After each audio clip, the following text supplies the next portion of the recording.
اکثر ہم سوچتے ہیں کہ کامیاب زندگی کا مطلب ہے آرام، سکون، لیکن کیا ہو اگر اصل کامیابی کا راز مشکلات سے بھاگنا نہیں بلکہ انہیں گلے لگانا ہو؟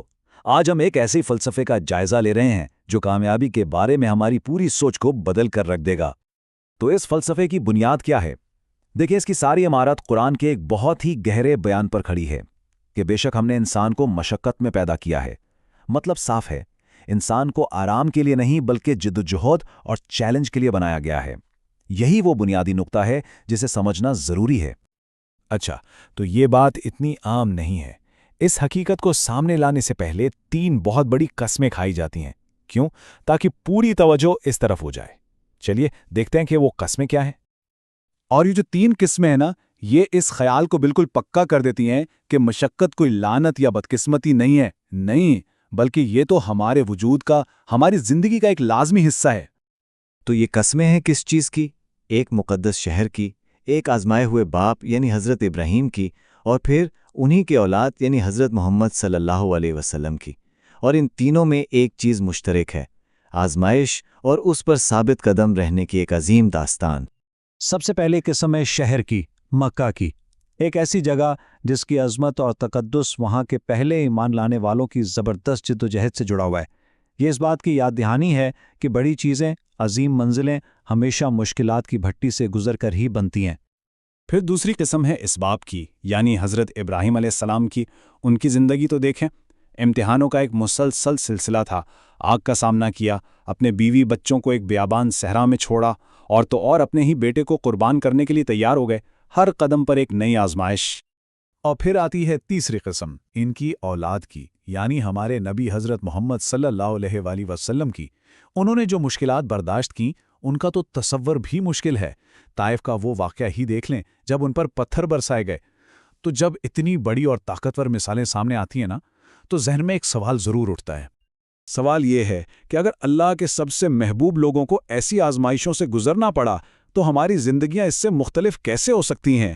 اور یہی تو اصل نقطہ ہے۔ یہ مثالیں بتاتی ہیں کہ مشکلات کسی کی ذاتی ناکامی کا ثبوت نہیں، بلکہ یہ تو ایک یونیورسل چیز ہے، ایک آفاقی تجربہ ہے جو اصل میں انسان کو ایک بڑے مقصد سے جوڑتا ہے۔ تو ٹھیک ہے، یہ تو ہو گئی مثالیں۔ اب دیکھتے ہیں کہ یہ فلسفہ ایک عام انسان کی زندگی پر بالکل پیدائش سے لے کر بڑھاپے تک کیسے فٹ ہوتا ہے۔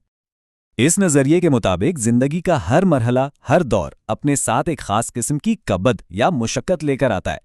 دیکھیں نا، پیدائش خود ہی ایک جدوجہد ہے۔ بچپن میں انسان بالکل بے بس ہوتا ہے، جوانی میں خواہشات پر قابو پانا ایک امتحان ہے، پھر ذمہ داریوں کا بوجھ، اور آخر میں بڑھاپے کی کمزوری۔ مطلب کوئی بھی اسٹیج اس سے خالی نہیں ہے۔ تو پھر سوال یہ اٹھتا ہے کہ اس ساری مشقت کا مقصد کیا ہے؟ اگر جدوجہد لازمی ہے تو اس سے نپٹنے کا طریقہ کیا ہے؟ خیر، اچھی بات یہ ہے کہ جس فلسفے کی ہم بات کر رہے ہیں وہ صرف مسئلہ ہی نہیں بتاتا، بلکہ اس کا ایک مکمل حل بھی پیش کرتا ہے۔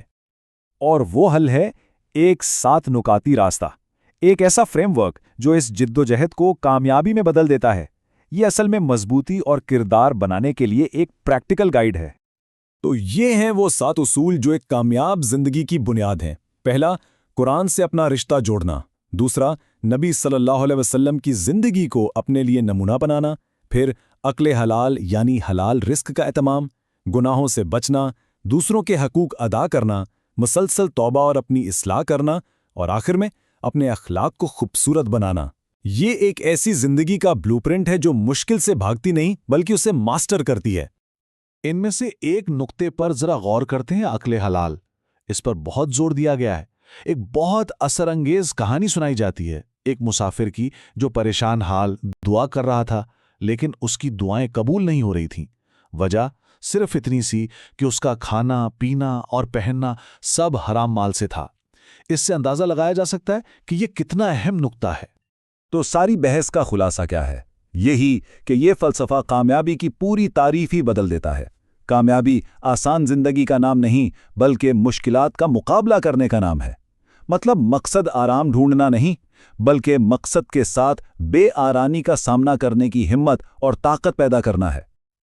اور یہ بات ہمیں اس کے آخری اور سب سے اہم نقطے پر لے آتی ہے، زندگی کی لازمی جدوجہد کے بیچ سچی کامیابی کیسے ممکن ہے؟